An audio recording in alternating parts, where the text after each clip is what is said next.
Guys, the profit I made in January flipping sports cards was enough to pay for my rent for the next 6 months. In fact, I had one flip that was so profitable in January that it's gonna cover my cell phone bill for the entire year.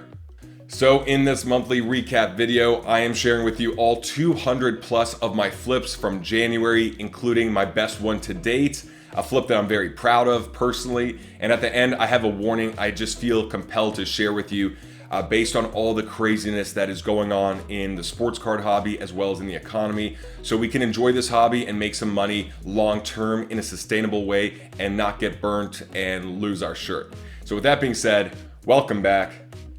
Now let's get to work. Let's get started with NWA's favorite platform.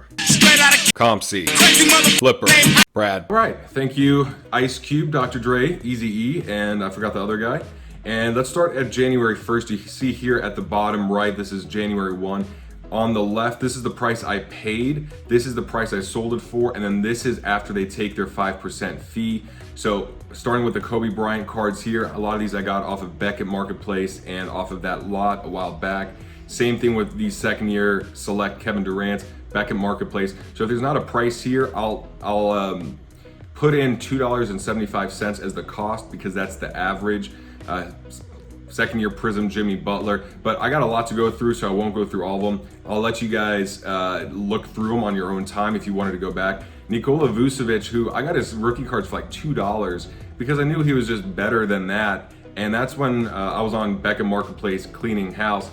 CJ McCullum, I know Vegas fines. Chris, you're not a fan of CJ McCullum, but for $8, this is like half the price as Rui Hachimura's rookie cards were, and to buy at 8, sell for 24, it's a no-brainer because he's better than that. This is one of my favorite cards here, just Flair Showcase. Everything Flair Showcase is awesome. I think I have a few of them at PSA, but Tom Brady cards are starting to sell, and for good reason. Nikola Jokic, another card. Look at this, $40. I was buying these for $40. When you spot an opportunity like this, where you know it's just underpriced, you go in on it. Okay, another Vucevic. I'll let you guys see Vucevic and CJ McCullum. What's up? Tell them where you're from. Straight out of CompC. Another crazy ass Flipper. All right, next page. And on this page, you can see too, this is the acquisition date on the bottom right. So you get to see when I acquired the cards. Anything before August, I see it as luck in a way, just because but August was the real first wave, the real first bubble. If you're making money off of cards you had from a year ago or 2 years ago or 3 years ago, that's a whole different market. That's like buying an empty lot. That's like your parents having a house in Malibu for the last 80 years and then they passed it on to you and then you sold the house and you made a lot of money, and you can't say you're a good real estate investor because you had this house passed down to you for 50 years in Malibu. It's like, no, you got to do it now. Another Jokic, look at this, bought in October 10th, bought the Jokic for 40, sold for 123, got 116. That card has gone up and up in price. I think I have 2 left. Another McCullum, Joel Embiid. Again, this is November 15th. I bought this card for 30, sold for $74 after they take the cut. More Kobe's, one of the best Kobe cards right here. Embracing Shaq. I think that's a really amazing moment caught and used on a card versus just like another layup. I think that's a beautiful card right there. Plus you see these no-name Pacer dudes that are just pissed off. First year, this is when I was buying the first year select Magics and Shaqs. I was buying up as many as I could on Beckett Marketplace because I felt like for 50 cents or $1, it would be well worth it. So to get $9 for it, $8.55 after their cut, totally cool with it. Tyreek Hill, Christian McCaffrey, who I probably could have held on to for longer. More Kobe's, Magic, a couple more CJ McCullums as well. The Braden points, I mean, I think I got this for about $15. The best player I've invested in terms of, let me do the research, let me believe in this guy, and it actually pan out, would be Braden Point. But that's because I watch my teams more than basketball. I love watching Tampa Bay Buccaneers, Tampa Bay Lightning. That's really about it. And so I did some research on Sebastian Aho, but you could see here, this is April prices. So it's not exactly an amazing investment. It's more like, yeah, it worked out, but I can't really say that I bought this 2 weeks ago and then flipped it for this amazing profit. Salt, man, I love this card. I wish I had more of these. The Topps Chrome Kobe Bryant in the blue jersey with Paul Pierce in the back. But I think that's my last one on. Maybe I have one more. I might have one more on Comp C, but $45, $47 for a Chrome card. I mean, hard to turn that down. Kyrie, some Brandon Clark rookie cards. Kristaps Porzingis, bought for $35 in October, sold for $64. Next page, and if you take a look at this bottom sale here, this is a phone card. And I'm actually a big fan of these phone cards because of how it really ties to what life was like in the 90s. And you see here, I mean, this is a phone card, expires 1998. Personally, I understand it's not in the realm of sports cards, but look, there's only 1,440 of these. Bought for $8, sold for $35. But this is something that intrigues me because it's more pop culture and tying into what the 90s were like than the card itself. Another Porzingis, Rui, Jason Tatum. I keep wanting to say Jason Statham, or who's the other guy? Taysom Hill? Jason Statham. Yeah, I like Jason Statham. Probably more than Jason Tatum. Because Jason Tatum's got to prove himself for many years, but Jason Statham's been doing it. Damian Lillard rookie card here. I think I paid about $30 or $40 for that. Winston, I was buying these Winstons. Look, I bought this on the 3rd of January because I was like, I think Winston is going to be undervalued because he could be the starter based on how Drew Brees performs, or he could go somewhere else and be the starter. I sold a bunch of these awesome Mike Tyson cards as well. Sometimes someone will just go in and clean me out of a certain card, but the fact that a giant, aggressive boxer who bites people's ears off and tells people he's going to eat their babies is just holding this delicate pigeon that he could kill so easily. I think that's the beauty of the shot, that huge contrast, that's seeing the softer side. Kobe's. Tracy McGrady's. I think this is now when a lot of the 90s stuff got really popular. McGrady, Pau Gasol, Allen Iverson, Chris Bosh, Karl Malone, Dwayne Haskins. Check this out. I bought this on the 16th. I think this was before he was named picked up by the Steelers. I don't know, I'd have to check, but I was buying Dwayne Haskins before that. Here, in fact, this one for sure. You see this, January 4th, I bought a Dwayne Haskins. It was $3.25. It's like, of course I'm gonna pick it up because it's basically free for a guy who was a starter that will probably be a backup somewhere, at least for a year or two. Kobe Bryant, Aaron Rodgers, You could take a look here. Mike Evans, Brad. His name and the boys coming straight out of Comp C, Flipper. All right, last page, and now we're getting into the Super Bowl. We got early Tom Brady cards, a Tyreek Hill, a rookie card that I got back in, was that May-ish? Jan, February, March, April, May, June for $4.50, which is kind of laughable now. Now it's $24. Michael Jordan Space Jam card, David Robinson, Stockton, Lillard, Kobe's, random Jerry West first year Prism. All right, I mean, I bought it for $1, so whatever. I'll sell for $2, $3 and be fine. I'm so glad I got out of this Andrew Luck BGS. I only paid $14 for a BGS 9.5 of a Topps Chrome Andrew Luck, and that's why I bought it, because it was so damn cheap. But where'd you go? You hiding from me? Where you at? Okay, there you are. But I'm happy to get out of it because I'm like, whatever someone wants it for, you take it. As long as I make a couple bucks, I'd rather just move that money somewhere else. And then check out this Allen Iverson. I think I've had this since I was a kid because I had a few of them. Beautiful card. It's centered quite well. Not amazing, but quite well. I don't know what it would grade, but got $321 for it. And to me, that's amazing. Brock Lesnar, The Rock. I was actually buying some other Rock-related wrestling cards from the late 90s, and I guess early 2000s. And I was like, hey, might as well. I mean, The Rock is The Rock. Go up here, early 90s basketball. Kyrie Irving, this one was great too. This is a Kyrie Irving limited to 49 Panini Momentum. And I actually like the design of this card because it reminds me of Metal. It looks like that Metal series from the 90s. But I think it's a good buy at 18 and it's a good sell at 65, but it's also limited to 49. So whoever is getting it for 65 or 69 could definitely double or triple their return in the next couple of years, potentially. more Jokic, and a couple of Reggies. I'm happy those Reggies sold. I still have like 30 more left. Sebastian Aho, and then someone went on a tear and bought these first-year Revolution Lillards, Wades, Anthony Davis, and I mean, I got these cards for like maybe $1.50 a piece. Kobe's, Jonathan Isaac.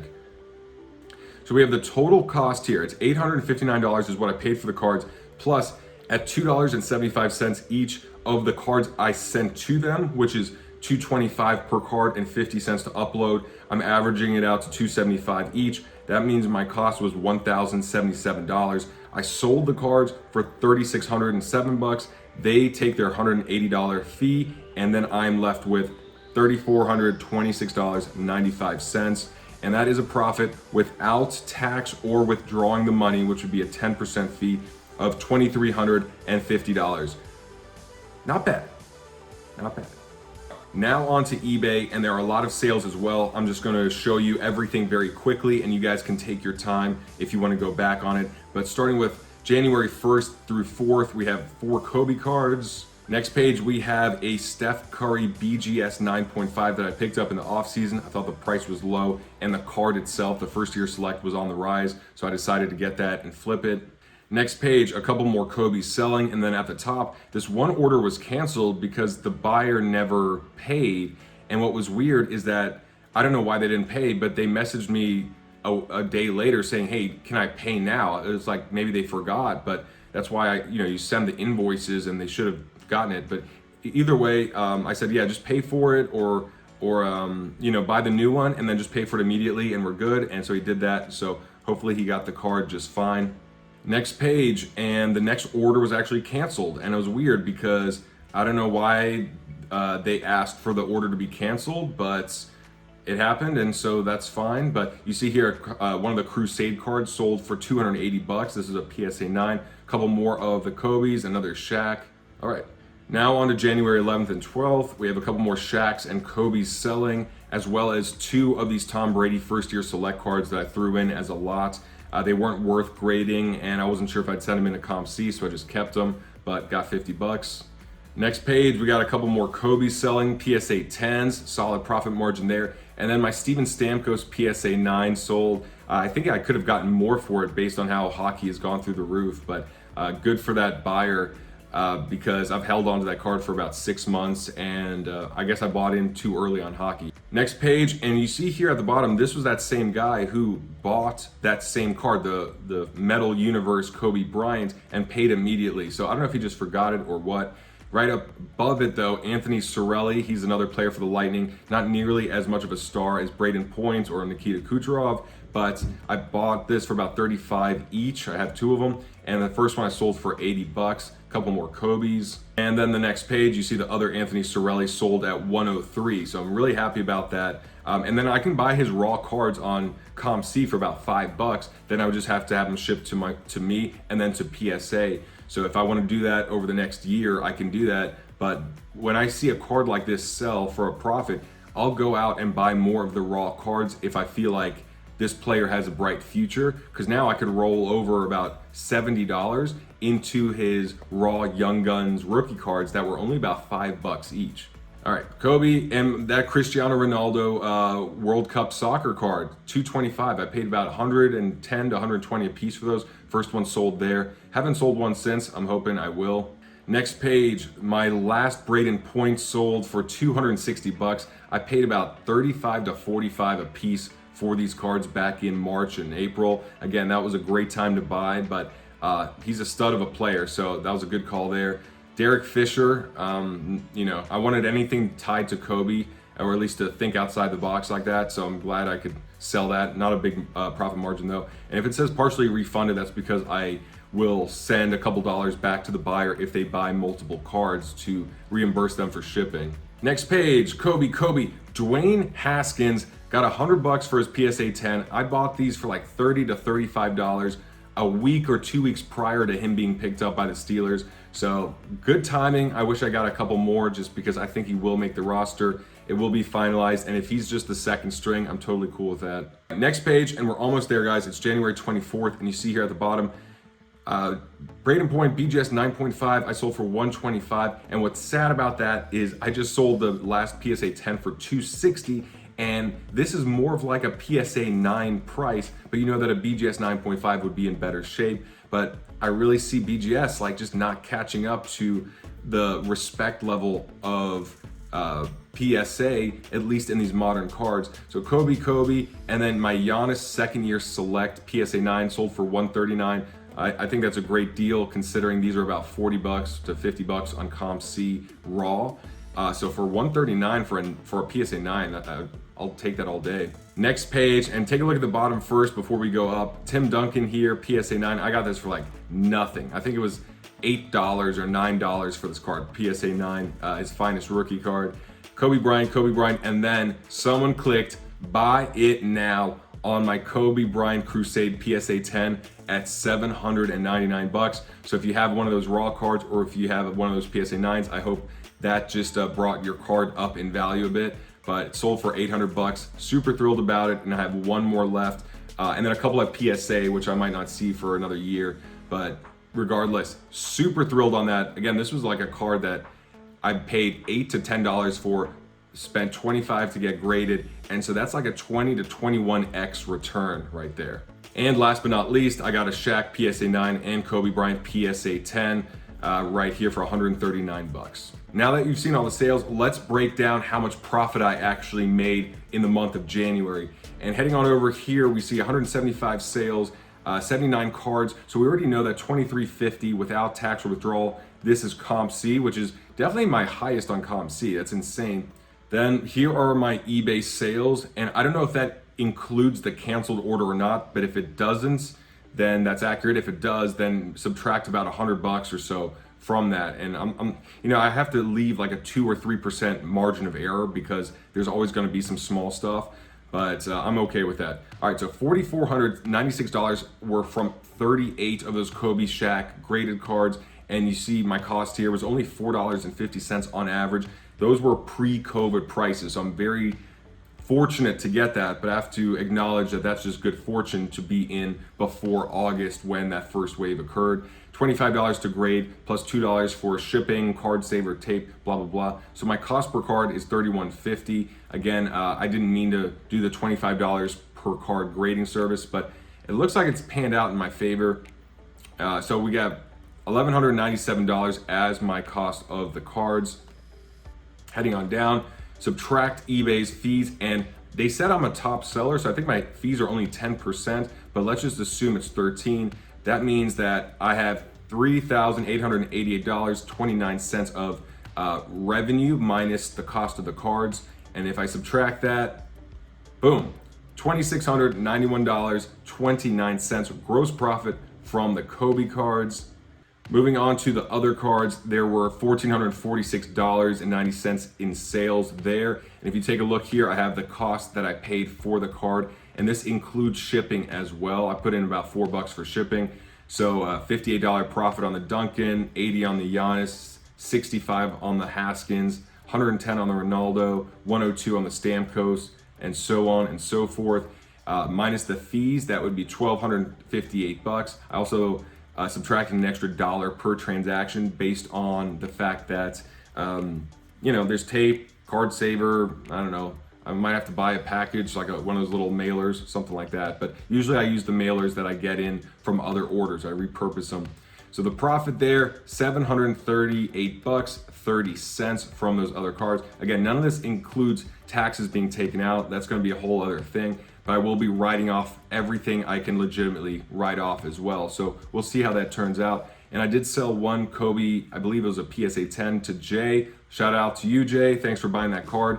I sold it at less of a margin than I would on eBay, but it's a win for him. It's a win for me. And it's nice to always do it in person. So when we add up that in-person sale, the Kobe, Shaq, Derek Fisher cards that I got back from PSA, the other eBay sales that I had bought, graded in the past, and all the sales on ComC, the total I have here is,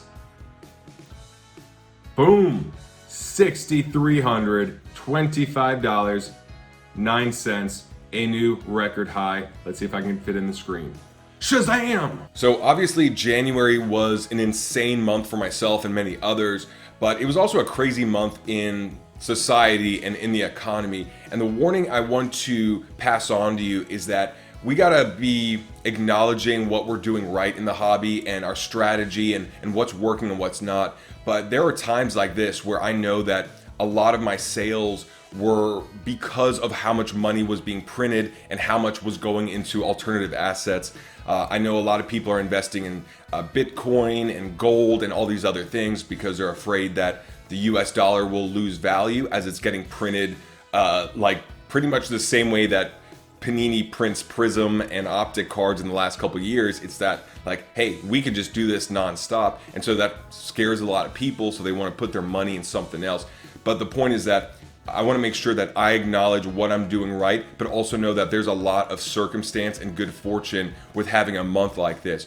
And so I see this with a lot of other people that start businesses, friends that are models, people that are just succeeding very quickly. They don't acknowledge any good fortune or any circumstance that is helping them out, and they stop learning, they stop evolving, they think they have it all figured out. And if I've learned one thing by year 34 of life, is that if we don't humble ourselves, life will humble us at some point. I also shared this quote by Warren Buffett on last week's live stream, which is, be fearful when others are greedy and greedy when others are fearful. And I feel like this is a very powerful quote right now because there is a lot of FOMO, there is a lot of excitement, and there's a lot of money floating around right now that is looking to go to places, but that's temporary. So I remember back in July and August when prices were like doubling every week or two, and I knew it wasn't sustainable. I just didn't know how long it would last for, and it didn't last for very long. But I'm starting to sense that now, where a lot of money is just entering whatever card or whatever business, and it's just a bit dangerous if you are investing based on FOMO and excitement versus a more calculated, logical approach. So take it or leave it. I just wanted to share that quote with you because it's helped me so much along the way. Thanks for watching. Make sure to pound that like button and have a great February. I'll see you in the next video.